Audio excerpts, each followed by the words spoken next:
এই ভিডিওতে এখন আমরা ষষ্ঠ শ্রেণীর বাংলা বইয়ের অর্থ বুঝে বাক্য লিখি অধ্যায়টি থেকে চতুর্থ পরিচ্ছেদের কাজগুলো নিয়ে আলোচনা করব। এখানে এই পরিচ্ছেদটির বিষয়বস্তু হলো বাক্য। আমাদেরকে প্রথমেই বলা হয়েছে নিচের বাক্যগুলো পড়ো এবং বাক্যগুলোতে সাধারণভাবে কী অর্থ প্রকাশ পাচ্ছে তার উল্লেখ করো। তো এখানে আমাদেরকে 4টি বাক্য দেওয়া হয়েছে। প্রথম বাক্যটি হলো আমি বাজারে যাচ্ছি। এরপর তুমি কোথায় যাচ্ছ? তুমি বাজারে যাও। আর সবশেষ বাক্যটি হলো ওরে বাবা কত বড় বাজার। শিক্ষার্থীরা, এবার চলো আমরা দেখে নেই এই বাক্যগুলোতে সাধারণভাবে কী অর্থ প্রকাশ পাচ্ছে। এখানে প্রথম বাক্যটি ছিল আমি বাজারে যাচ্ছি। এই বাক্যটি দ্বারা একটি সাধারণ বক্তব্য বোঝানো হচ্ছে। এরপর দ্বিতীয় বাক্যটি হলো তুমি কোথায় যাচ্ছ। এই বাক্যটি দ্বারা জানতে চাওয়া হচ্ছে বা প্রশ্ন করা হচ্ছে। এরপর তৃতীয় বাক্যটি ছিল তুমি বাজারে যাও। এই বাক্যটি দ্বারা নির্দেশ বোঝানো হচ্ছে। এরপর সবশেষ বাক্যটি ছিল ওরে বাবা কত বড় বাজার। এখানে এই বাক্যটি দ্বারা অবাক হয়েছে এমন অনুভূতি বোঝানো হচ্ছে। এরপর এখানে রয়েছে বিভিন্ন ধরনের বাক্য। যে কোনো বাক্যই কোনো না কোনো অর্থ প্রকাশ করে।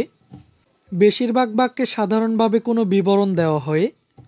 এছাড়া কোনো কোনো বাক্য দিয়ে আমরা প্রশ্ন বোঝাই, কোনো কোনো বাক্য দিয়ে আদেশ অনুরোধ বোঝাই এবং কোনো কোনো বাক্যের মধ্য দিয়ে আমাদের বিস্ময় প্রকাশ পায়। বক্তব্যের লক্ষ্য অনুযায়ী বাক্যকে 4 ভাগে ভাগ করা যায়।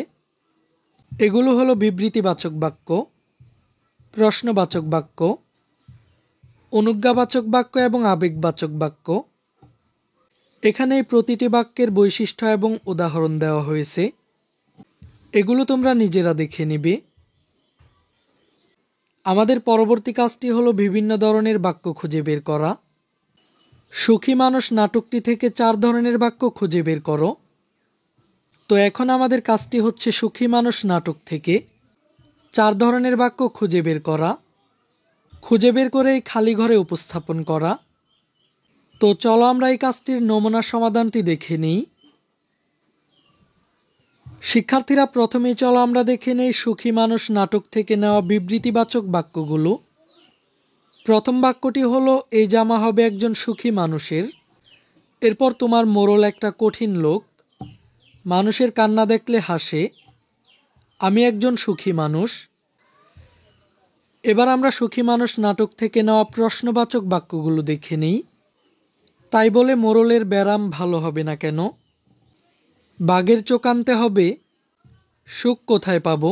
কি করতে হবে? আর সবশেষ আমার মনে দুঃখ কেন?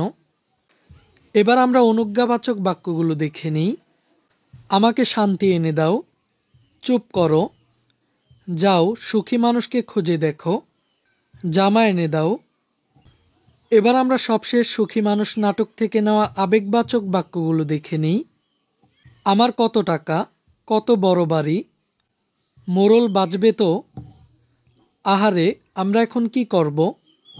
আর সবশেষ বাক্যটি হলো কি তাজ্জব কথা, 5 গ্রামে একজনও সুখী মানুষ পেলাম না। এই ক্লাসে এই পর্যন্তই। পরবর্তী ক্লাসে আমরা 54 পৃষ্ঠার এই কাজটির সমাধান দেখব। শিক্ষার্থীরা, এই ক্লাসটি তোমাদের কাছে কেমন লেগেছে তা আমাকে কমেন্ট করে জানিয়ে দাও। আর পরবর্তী সকল ক্লাসগুলো নিয়মিত পাওয়ার জন্য চ্যানেলটিকে এখনই সাবস্ক্রাইব করে রাখো।